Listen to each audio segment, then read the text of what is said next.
ल हेर्नुहोस् है साथीहरू, रम्बलघारी यस्तो उजाड मरुभूमि।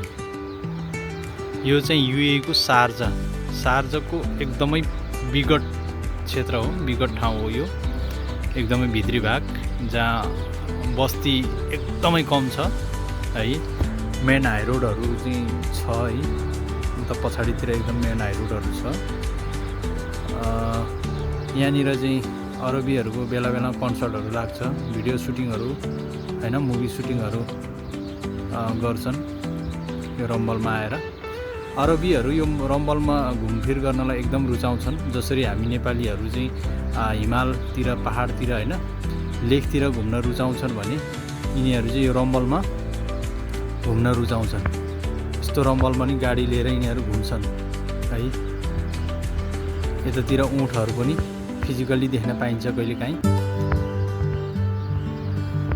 ल हेर्नुहोस् है साथीहरू,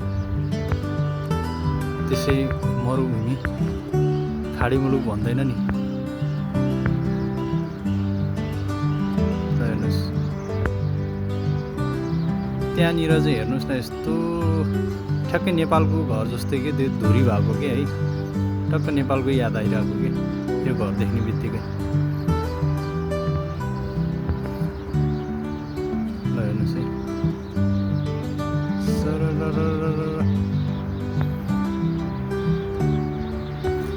अनि यो मुनि चाहिँ यसो खजुरको बिरुवाहरू छ, खजुरको रुखहरू है। यहाँ उत्पादन हुने भनेको नै खजुर हो है। तपाईँहरूलाई थाहा छँदैछ, मरुभूमिमा गर्मी क्षेत्रमा हुने भनेको नै खजुर हो।